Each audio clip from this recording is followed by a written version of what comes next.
Matthew chapter 10, verses 16 to 32. Narinig na po ba ninyo ang pangalang Alex Honnold? Alex Honnold. Si Alex Honnold ay isang Amerikanong nakilala bilang free solo climber at 2 beses po siyang na-feature actually sa Netflix dahil po sa kanyang pag-akyat una sa El Capitan, isang 3,000 feet granite wall sa California nang wala pong kagamitan sa pag-akyat tulad ng mga lubid o harness, just using his hands at ang kanyang buong katawan. At kamakailan lamang po ay gumawa siya ng isang kasaysayan noong January 25 ng kanya pong tinangkang akyatin. Free soloing ang tawag, yung Taipei 101 sa Taiwan. Gamit lamang po ang kanyang mga kamay. Si Alex po ay kilala bilang isang free solo climber. And kung mapapanood niyo po yung kanyang documentary, laging ang tanong sa kanya, hindi ka ba natatakot? No? Sa mga pagkakataong gagawin mo ito. No, we're not sure kung ano yung next na building na pwede niyang akyatin. Maaaring yung Burj Khalifa, we don't know. Pero ang laging sabi niya is this, si Alex is learning to face his fears, danger, and he's willing to risk kahit na yung mga bagay na parang imposible bang gawin. Mga kapatid, as we look at Matthew chapter 10, narinig natin yung ilang mga bahagi kanina, it seems like pag ikaw ay isang disciple ng ating Panginoong Yesus, danger is present. No? Opposition is at hand. And I think ang ating Panginoong Yesus is a serious master. Ano po ibig sabihin nun?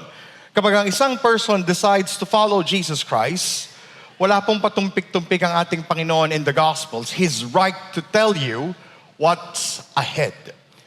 Hindi po siya nagpe-play games, hindi po siya nag-sugarcoat. And ang laging niyang gustong gawin is to test ang puso ng mga nais sumunod sa Kanya. Are you ready to face danger? Are you ready to face your fears or conquer ang ating pong mga takot within? Or maybe the question is, are you ready to take risk? Are you ready to take risk? Pag pinag-uusapan natin yung word na risk, maaaring merong ilang po sa atin ay agad na parang takot na.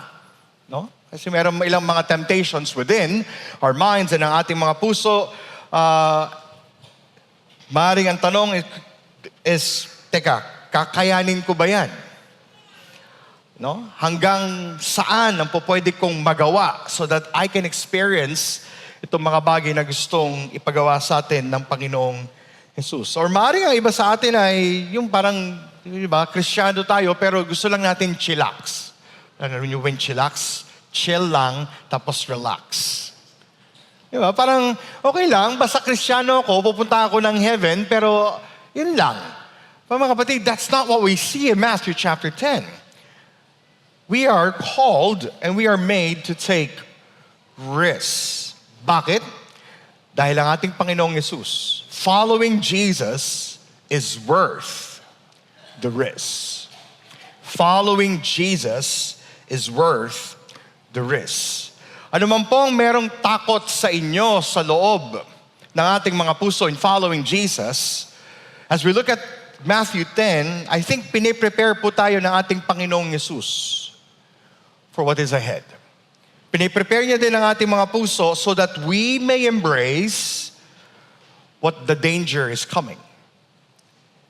Ay gusto niya rin tayong i-prepare, no? Dahil ang pagsunod sa Kanya ay hindi tulad ng pagsunod kanino man. It's different.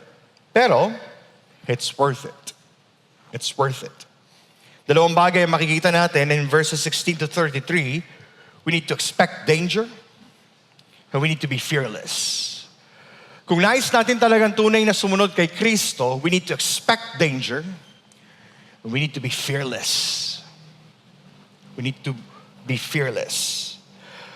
Before we move on, I think maganda po na i-define natin ano bang ibig sabihin ng risk, biblical risk, R-I-S-K. Sabi ni John Piper sa kanyang librong Risk is Right, ang ibig niya pong sabihin is this: ang risk is a decisive action taken that exposes you to loss, injury, or death for the sake of following Jesus. Walang health insurance ang pwedeng magligtas sa iyo dito. Walang any kind of plan ang pwedeng magbigay sa iyo ng assurance that you will be safe kapag ikaw ay sumunod sa ating Panginoong Jesus. You will experience danger and you must be fearless. Tingnan po natin ang gustong sabihin ng ating Panginoon. In Matthew chapter 10, if you're going to look at, tingnan niyo lang po yung mga beginning verses 1 to 15, makita po natin na dineploy ng ating Panginoong Yesus ang kanyang mga disciples. After a few times na nakasama ng mga disciples ang Panginoong Yesus, now it's time na sila naman po ay umalis kasama ng ating, this time hindi nakasama ng ating Panginoong Yesus. Sila po'y binigyan ng parang OJT, on-the-job training, so that they can represent the Lord Jesus Christ, they can represent the kingdom of God. And interesting, sa mga bagay po ito, just look at verses 5, look at verse 5. Sinasabi doon na, go nowhere among the Gentiles and enter no town of Samaritans, but go rather to the lost sheep and to the house of Israel. No? Verse 7, proclaim as you go, saying the kingdom of heaven is at hand. And for sure, nung nagawa po ng mga disciples ang inutos ng ating Panginoong Yesus to heal the sick, to take out yung mga demons, no? To provide healing sa mga nangangailangan. After nun, nagkaroon sila ng debriefing. Pero this is a kind of debriefing na hindi mo ini-expect kay Jesus. Kasi di ba dapat kapag dineploy mo yung mga disciples, di ba dapat pwede mo agad sabihin sa kanila, great job, well done. But this time, this is different. Nire-raise ni Jesus yung standards of what it means to follow Him. Look at verse 16. Ano pong sabi ng Panginoong Yesus? Behold, sa lahat ng mga bagay na ginawa ng mga disciples, marahil ang gustong sabihin ni Jesus, huwag lang kayong makontento sa mga bagay na nagawa ninyo para sa akin. Because something is going to happen kapag kayo patuloy na susunod sa akin. Yung word pong behold means to pay attention. And if you're going to be serious sa pagsunod sa ating Panginoong Yesus, you need to expect danger. Verse 16, patuloy, sabi ng Panginoong Yesus, I am sending you out as sheep in the midst of wolves. Ano pong pumapasok sa inyong isip kapag narinig niyo ang mga salitang tupa? Sheep. No? Ano ba ang kanilang sound? Ay goat pala yun. Ano ba? Ba, di ba? No? Sinasabi na if you're observing, ang mga tupa, mga sheep po ay isa sa mga dependent na mga animals, helpless. At most of the time, kapag wala pong nagpapastol sa kanila, ay pwede po actually silang mamatay. At sa sobrang dependent sa kanilang mga shepherd, may mga pagkakataon na madali silang matakot, may mga pagkakataon na talagang madali silang malito, pag walang guidance, kung saan sila pupunta. At anong sabi ng Panginoong Yesus? I am sending you as sheep. Now, kanino daw po tayo sinisend? In the midst of wolves. Ano ibig sabihin nun? Yung wolves, ang ibig sabihin ay, it represents po ang mundong ito. How harsh and dark ang mundo pong ating ginagalawan. Ibig sabihin, kung tayo ay patuloy na susunod sa ating Panginoong Yesus, your life will not be safe. You'll expect danger. No? Contrary sa ilang mga maaring mga discipleship talks na narinig natin, kapag sumunod ka kay Kristo, gaganda ang buhay mo. Kapag sumunod ka kay Kristo, ayusin niya ang lahat ng mga bagay.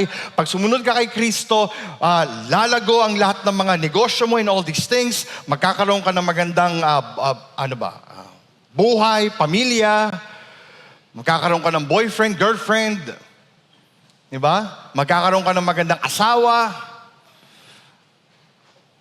Now, hindi po natin maririnig yun sa words ng ating Panginoong Jesus in Matthew chapter 10. Ano pong sabi?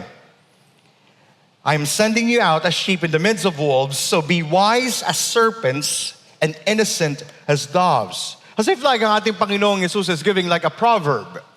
Di ba?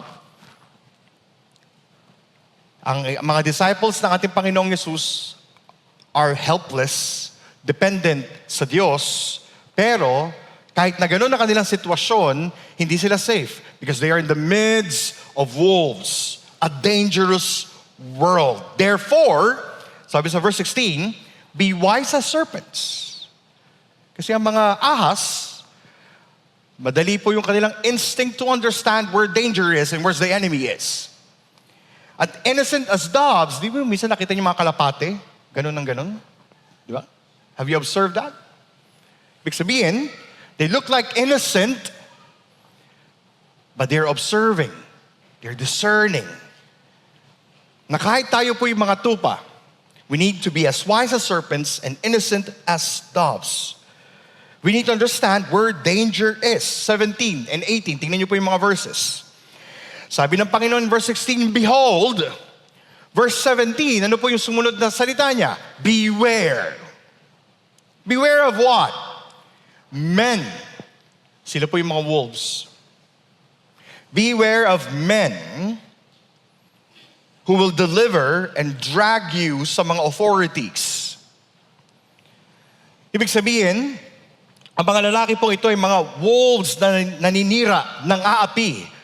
May mga pagkakataon maaaring magbilanggo sa atin, nagpapahirap at maaaring pumatay sa mga hinirang ng Diyos. Sila po yung mga kalaban ng Diyos. Sila yung mga taong ayaw sa mismong katuruan ng ating Panginoong Jesus. Mga kapatid, if you claim that you're one of the disciples of Jesus, you will be targeted. Expect danger. And keep in mind, ang language po ng ating Panginoong Jesus dito ay will. Ibig sabihin, future tense. It's not yet happening. It will happen. So kung ito po yung first time na naririnig natin ng ating Panginoong Jesus, how would you respond? Paano tayo mag-react? Wait, ito pala yung Messiah na sinusunod namin. Dami palang kakatakutan. May danger pala. Akala ko parang ano lang to. Iko-conquer natin yung Roman Empire, tapos pagkatapos mananalo ang Panginoong Jesus at magiging emperor siya o magiging higit pa siya sa emperor. Pero this time, we're going to expect danger. Kumari nga iba sa atin, tika, tama ba itong pinasok ko? Tama ba itong desisyon na ginawa ko? Mga kapatid, when we start to embrace and live for Jesus, kailangan natin mag-expect ng oppositions. You will be hated. You will not be loved by this world. You can expect people to hate you. And for someone na relational, ayaw natin ng ganito, hindi po ba? Nakaranas na po ba kayo na kayo po ay minok sa inyo pong trabaho dahil kayo po ay isang Christian? Naranasan na po ba ninyo na kayo po ay binigyan ng mga palayaw o alias?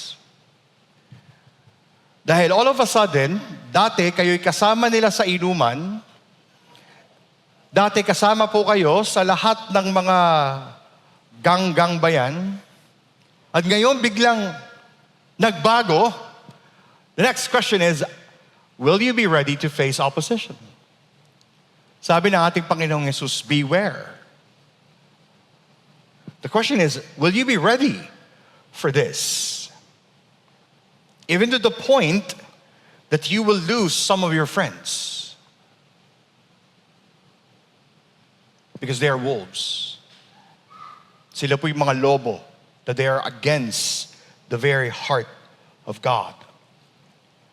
Yes, we need to expect danger, pero tingnan niyo po yung gustong gawin natin Panginoong Hesus in verse 19. Ano po ang sabi niya? Do not be anxious. Huwag kang mabalisa. Parang medyo mahirap po ito, no? May danger pero hindi ka dapat matakot. Diba? Pero ang nakakatuwa po sa gustong gawin ng ating Panginoong Hesus, hindi niya tinitrivialize yung emotion na maaring maranasan ng mga disciples.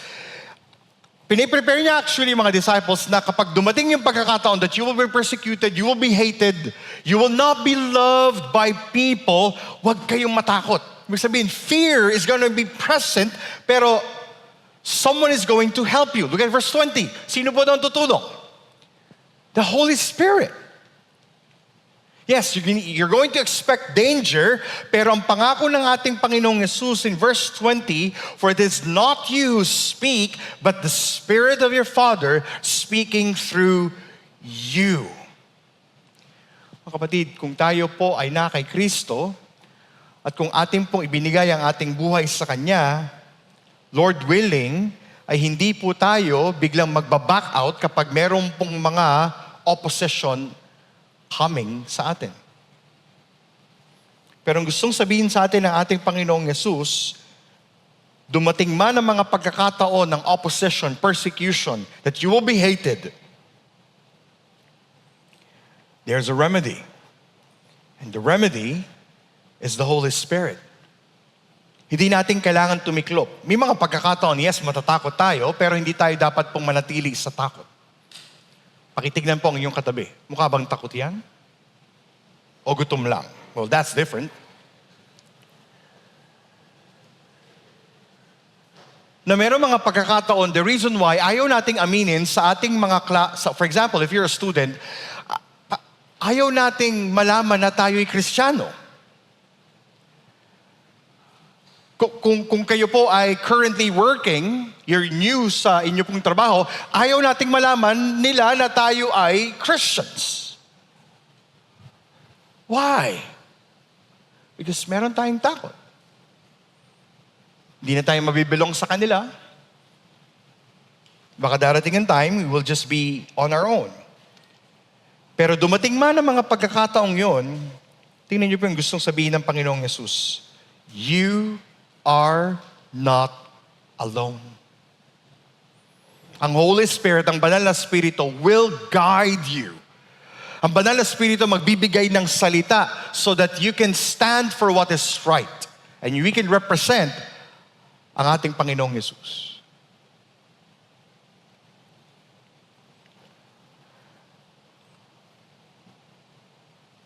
Think about ang ating pong sariling karanasan sa mga pagkakataong tayo po'y natatakot, na tumayo o tumindig para sa pananampalatayang ating pong tinanggap sa ating Panginoong Hesus. Do not be anxious. If you're in Christ, the Holy Spirit po will guide us. Sa mga pagkakataon na tayo natatakot, then po pwede po tayo maging honest sa ating Panginoon and say, Lord, help me. Di naman natin kailangan mag-pretend. Alam ng ating Panginoong Hesus ang bawat takot na nararanasan ng isang mananampalataya. At maaaring meron pong ilan sa atin dito na maaaring ang feeling natin ay parang isang tupa. Diba? Parang walang kaalam-alam, hindi natin alam kung saan ang pupunta. Pero kailangan po nating maunawaan sa language ng ating Panginoong Hesus sa Matthew chapter 10, yes, you will expect danger, pero through the power of the Holy Spirit, we can be reminded that we're not alone. Kasama natin ang Panginoong Hesus. Kilala niya ang bawat isa sa atin. Yes, you will be hated, pero He knows you. Ma-block ka man sa Facebook, ma-unfriend ka man, but you will be accepted by the Lord Jesus Christ. At kahit sa verse 21, brother will deliver brother over to death. The father, his child, and children will rise against parents and have them put to death. And you will be hated by all for my name's sake. Maring meron po ilan sa atin dito na kayo lamang po ang tanging Kristiyano sa inyo pong pamilya. And it's hard to be a Christian. At meron mga pagkakataon, meron mga decisions that we need to make for the sake of Christ. Still, you're not alone. Marami pong stories sa China, sa India, sa Pakistan, sa Nigeria, and other parts ng Africa who are being persecuted at this very moment dahil po sa kanilang pananampalataya sa Panginoong Yesus. Yet, hindi po sila natakot. Or maring natakot, but sila po'y nanindigan sa kanila pong pananampalataya na kanila pong tinanggap.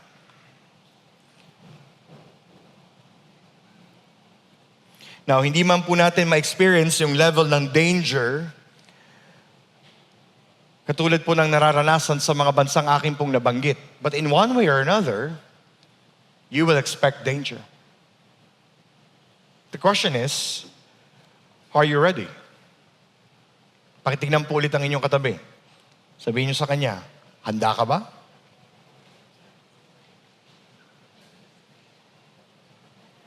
Handa ka ba?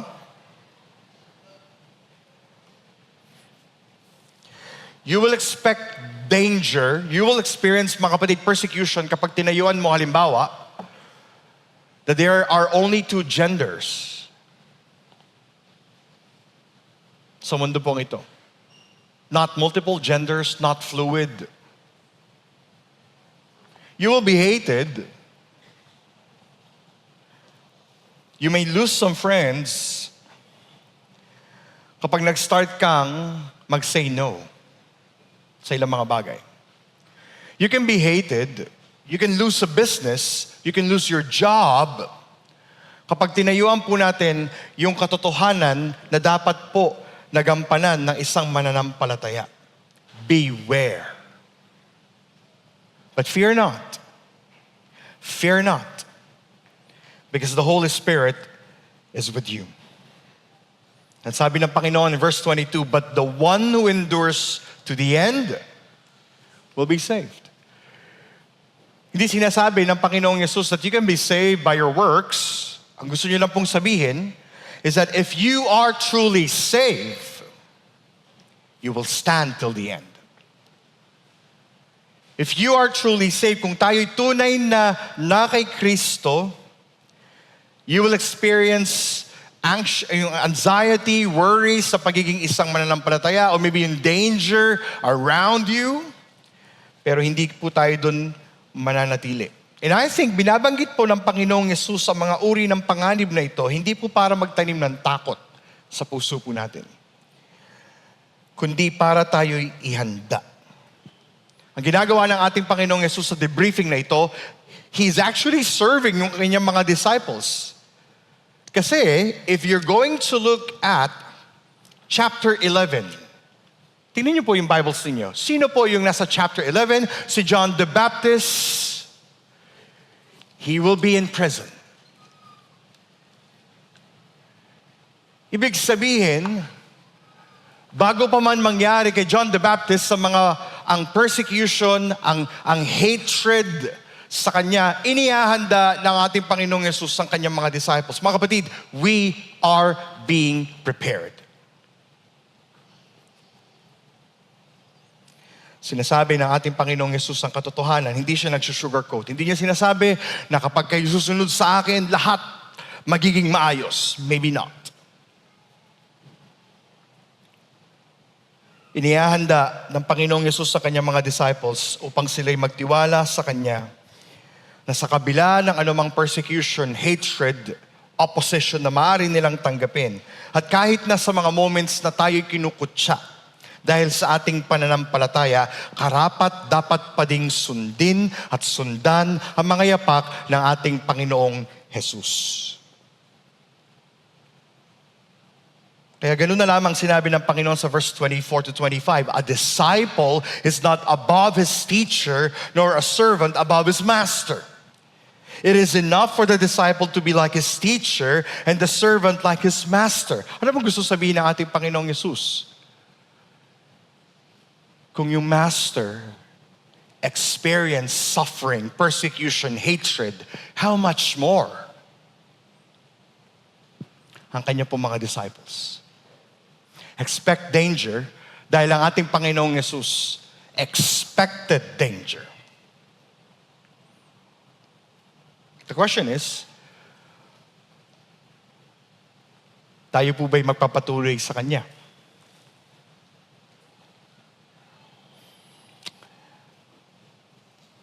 Following Jesus is worth the risk.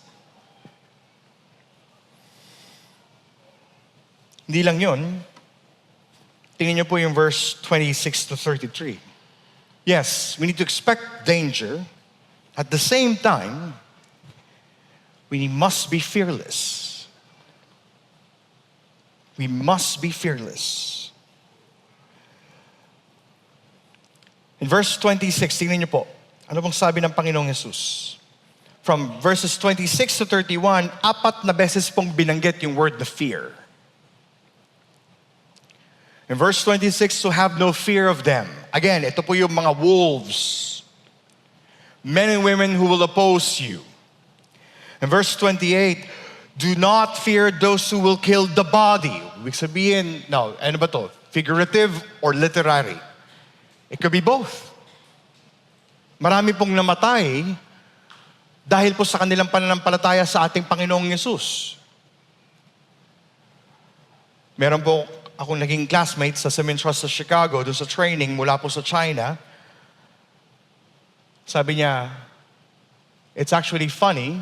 Sabi niya, nakakatawa na tignan na komportable tayo dito na nag-aaral ng salita ng Diyos, pero marami sa aming bansa ngayon ang ikinukulong dahil sa pagpipreach ng gospel. At ang ilan po sa mga pastor sa China na nadudukot o kinukuha, talagang merong mga surveillance na ginagawa ang kanilang gobyerno, na kapag sila po'y nadakip, wala pong trial, they will be in prison for the maximum of 10 years. Maybe more.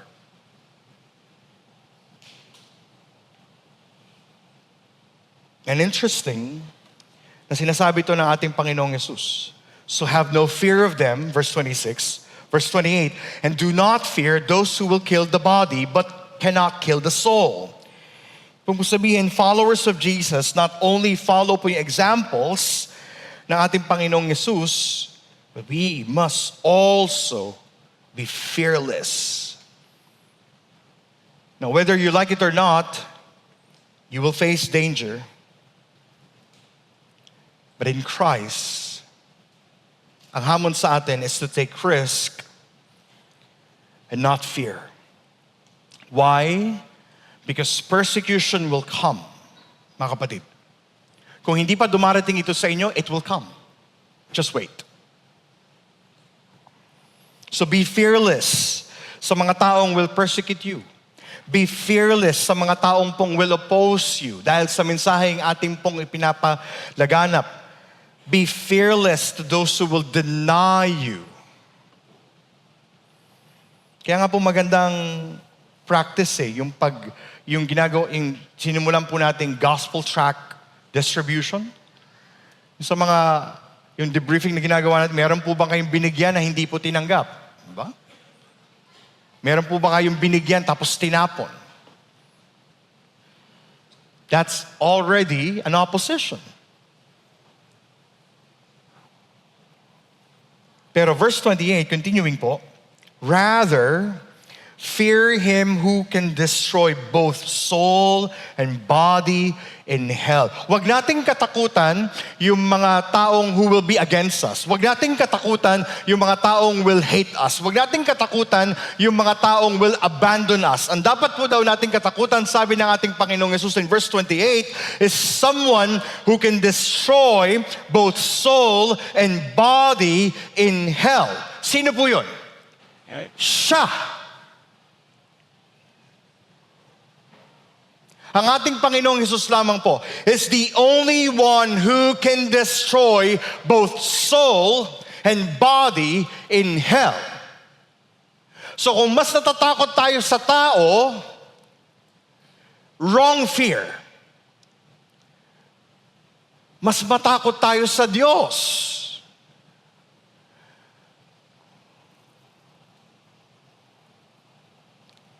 Inaalay ng ating Panginoong Yesus yung fear na dapat meron ng isang Kristiyano. If you want to be fearful, fear God. Huwag kang matakot if you're going to lose your friends. Huwag kang matakot if you're going to have hard conversations sa ating pong mga kamag-anak na wala pa kay Kristo because you're sharing the gospel. Huwag tayong matakot if we're going to stand for what is right. Mas katakutan natin ang Diyos na siyang may kakayahang to destroy both soul and body. Mga kapatid, this is the kind of fear na dapat meron po ang isang mananampalataya. This is the kind of fear that makes us bow down actually sa ating Panginoong Yesus. Ito po yung klase ng takot, a holy, righteous fear that makes us in awe of God.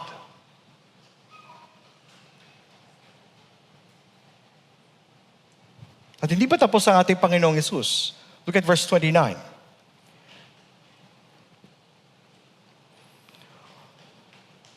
Are not two sparrows sold for a penny? And not of them will fall to the ground apart from you, from your Father. But even the hairs of your head are all numbered. Yung mga sparrows po, o maya, meron po tayo sa Pilipinas, di ba? Ay mga maliliit at kulay kayumanggi pong mga ibon. Ang mga ito po ay pinakamurang karne na mabibili sa panahon po ng ating Panginoong Yesus. Na ibinebenta po sa palengke sa halagang 2 sa 1 piso. At naging pangunahin pong pagkain ng mga ito, ng mga mahihirap. At maaring mukhang walang halaga yung mga sparrows o mga maya, pero ito po'y mahalaga. Ano pong gusto sabihin ng ating Panginoong Yesus? Ang mga disciples po might look like a sparrow sa mundo pong ito. Ang mga disciples po might look like a sheep in the midst of the wolves. But they are not insignificant. They are precious sa mata ng ating Diyos. Yes, they can be hated. Yes, they can be persecuted. Yes, they can be killed. Pero sa puso po ng ating Diyos, they are loved. Sa puso po ng ating Diyos, they are precious. Sa puso po ng ating Diyos, they are valued. Wow. Expect danger. Be fearless. Why? Because Jesus is worth the risk. Jesus is worth the risk.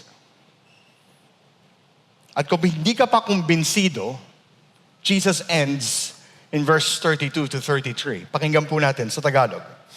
Ang sino mang kumikilala sa akin sa harapan ng mga tao, ay kikilalanin ko rin naman sa harapan ng aking Ama na nasa langit. Ngunit, ang sino mang ikakaila ako sa harap ng mga tao, ay ikakaila ko rin sa harap ng aking Ama na nasa langit.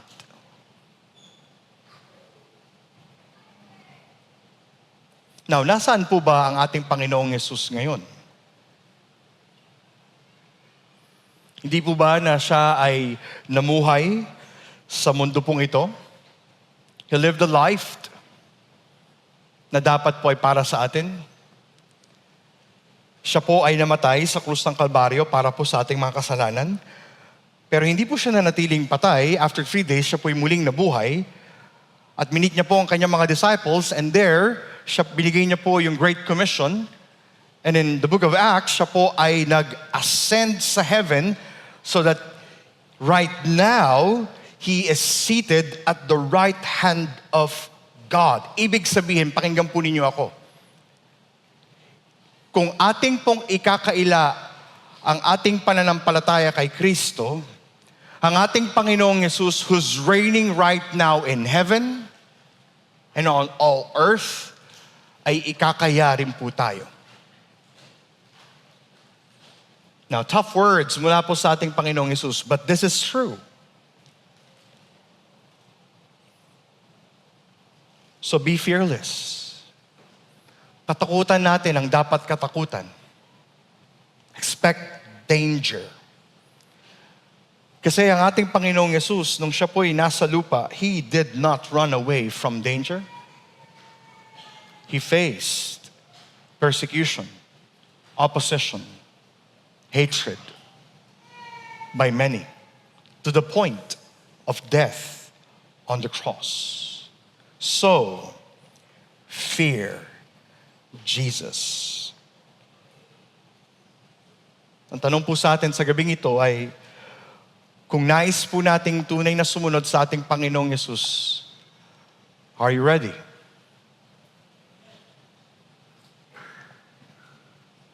Na-miss ko yun for 5 weeks. Yan.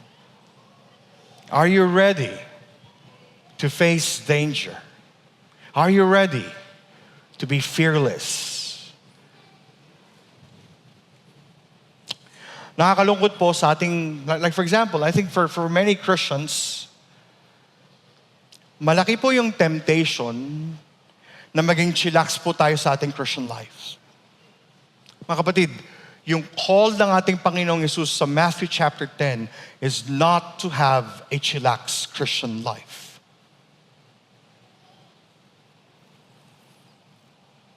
And the very reason why most of us in this room ay hindi po nakakaranas ng persecution or maybe hatred ay dahil tayo po'y lumalangoy sa mundong ito.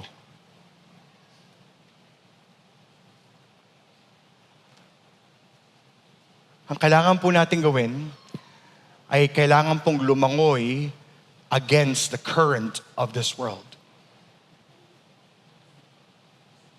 Then, you're going to face danger.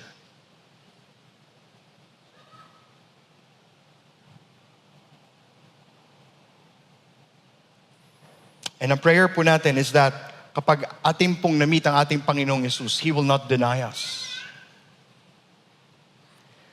Pero sasabihin po sa atin ng ating Panginoong Yesus, well done, my good and faithful servant.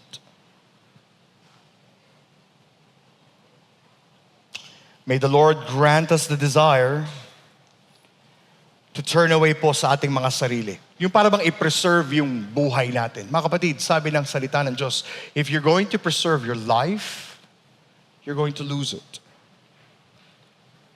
But if you're going to lose your life for the sake of following Jesus, ano ba ang pangako ng ating Panginoong Jesus? You will save it.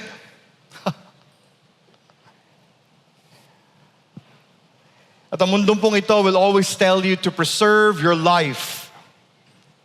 Pero if you're going to follow Jesus Christ, it's the opposite. But fear not. Fear not. Kasi ang presensya ng ating Panginoong Yesus is with us today. So take courage. At bilang iglesia, we need to prepare ang ating pong mga puso. Perhaps sa mga persecution. We're going to have a seminar on doctrines of grace. You may experience persecution. Kapag mas lalo tayong naging seryoso sa ating pananampalataya sa ating Panginoong Yesus, you will be hated. Expect that.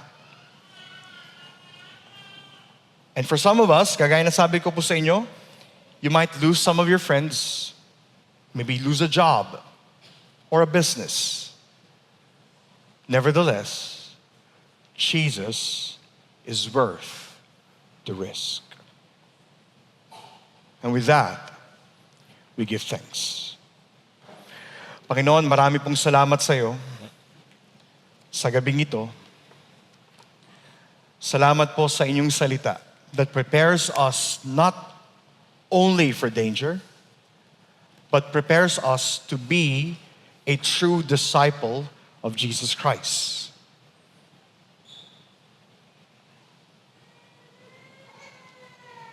Marahil meron po ang ilan sa amin sa gabing ito na maring kontento na lamang sa buhay Kristiyano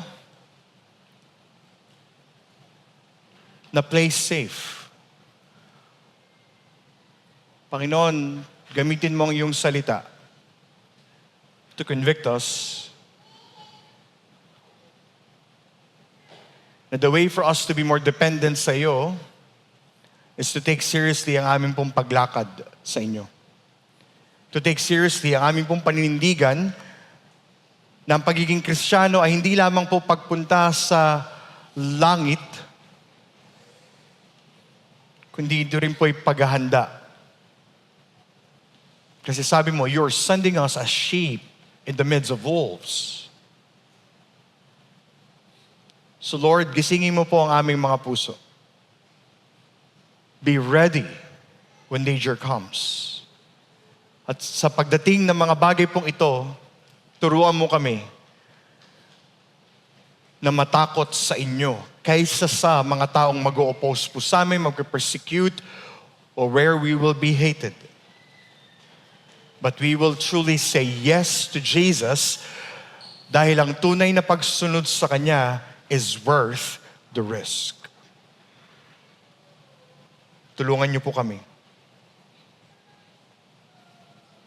At bilang iglesia, tulungan niyo kami na i-challenge ang bawat isa, not to stay where we are, pero to move ayon po sa inyong pagkatawag sa amin. Bigyan mo kami ng lakas. Bigyan mo kami ng biblical discernment na tunay pong sumunod sa iyo. Ito pong aming dalangin sa pangalan ni Jesus. Amen.